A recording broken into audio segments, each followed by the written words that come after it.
ketemu lagi kita di channel yang penuh imajinasi, informasi gratis, gratis nggak bayar. Subscribe. Bagi para politisi sekarang ini, ajakan bagi politik yang jujur mungkin terdengar naif, seruan moral yang sia-sia saja. Mungkin kita ditertawakan begitu ya. Mereka akan berkata bahwa tolak ukur politik bukan kebenaran moral, bukan kebenaran ilmiah, atau kebenaran jurnalistik, melainkan kebenaran efektif. Artinya yang dianggap benar adalah yang efektif membuahkan hasil. Namun ada yang keras dan ganas di dalam bentuk kebenaran yang efektif. Maka cara-cara yang licik, manipulatif, dan kebohongan publik menjadi perkara teknis belaka. Seni berkomunikasi kepada publik. Kita semua ada di sini, jumlahnya banyak sekali. Ada yang bergabung di kanal YouTube, ada yang bergabung di Zoom. Bukan untuk memoralisasi politik secara naif. Seolah-olah politik bisa dinilai secara sederhana, baik buruknya. Tidak.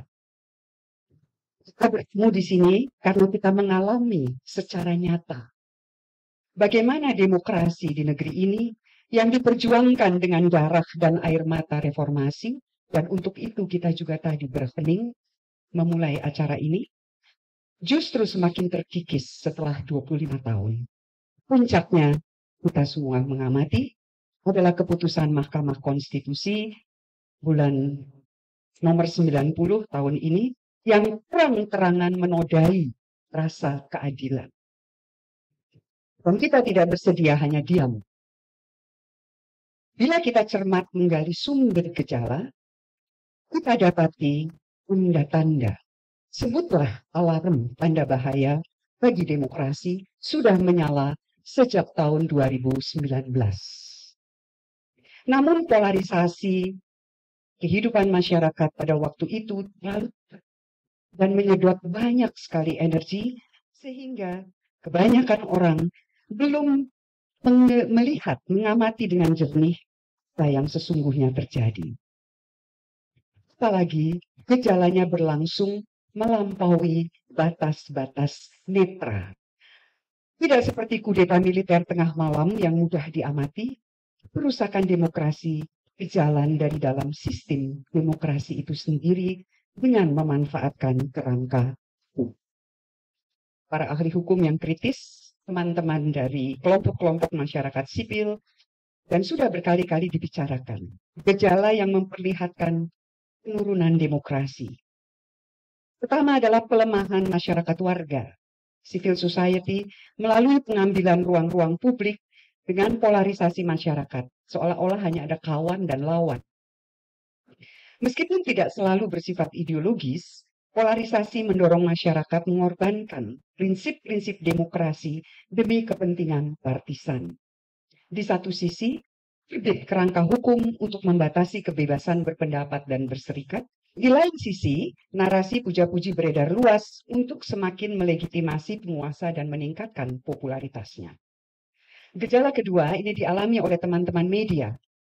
Pelemahan media dengan membatasi kebebasan melalui perundang-undangan atau tindakan menekan, apakah perusakan situs 2019, revisi undang-undang anti korupsi, itu jelas sekali kelihatan.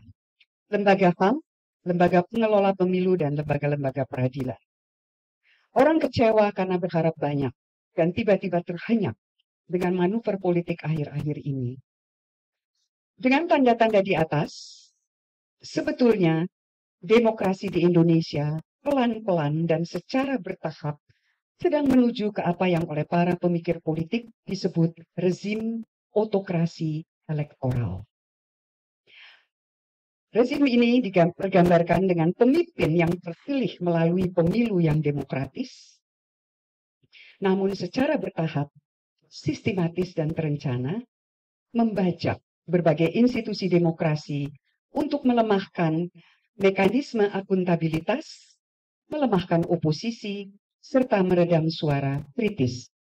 Wajah demokrasi masih ada, masih kelihatan, tapi makin lama makin hanya di permukaan. Inilah alasan para pemikir politik menilai autokrasi elektoral jauh lebih berbahaya daripada otoritarianisme yang pernah kita alami di zaman Orde Baru. Mengapa? Wajahnya tidak mudah dikenali. Apa yang sedang berlangsung dianggap wajar-wajar saja oleh masyarakat. Karena berlangsung melalui dan secara konstitusional, melalui kerangka hukum.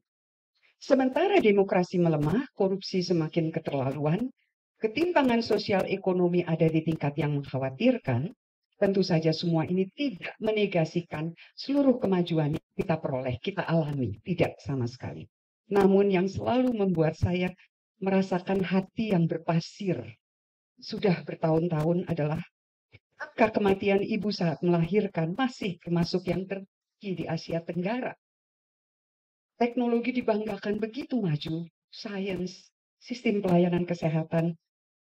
Tapi setiap 2 jam, kita tadi mulai jam 1, jadi nanti jam 3, ada satu ibu di salah satu pelosok Indonesia meninggal karena melahirkan. Dalam hidup bersama, kejujuran perlu dipahami sebagai kebajikan, virtue, civic virtue, keutamaan hidup bersama. Keutamaan itu mendesak-desak batin kita. Kejujuran itu mensyaratkan kemampuan memilah dengan jernih mana yang niscaya bagi kemaslahatan umum dan mana yang akan membawa kemudaratan.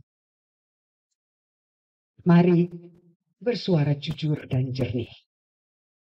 Ujian terberat adalah keberanian dan juga kerelaan mengungkap hal-hal yang tidak menyenangkan tetapi benar. Menyampaikan gagasan-gagasan yang tidak populer tetapi perlu. Hanya politisi yang tidak jujur yang menyamakan politik dengan popularitas. Ujian terberat untuk bersuara dengan jernih adalah hasrat oportunistik, bias akibat pertarungan kepentingan, emosi partisan, dan tentu saja kemampuan memilah fakta dari rekaan. Saudara-saudara yang saya hormati, yang saya kasihi, bagaimanakah suara jujur dan jernih dapat menjelma dalam laku menyelamatkan demokrasi? Mari kita bertukar pikiran untuk menetapkan langkah. Di bawah cuaca politik yang suram, sudah saatnya masyarakat menyatukan daya untuk membangun kontrol politik yang terbuka.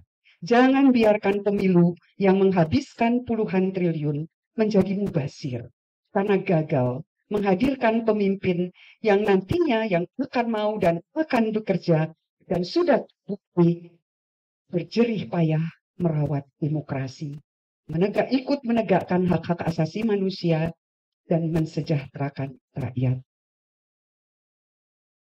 Kawan-kawan, politik bukan soal selera, bukan soal keren-kerenan. Politik adalah membuat putusan matang menyangkut hajat hidup orang banyak. Selamat bertukar pikiran, berdiskusi, dan menetapkan seruan yang jujur dengan suara yang jujur dan jernih.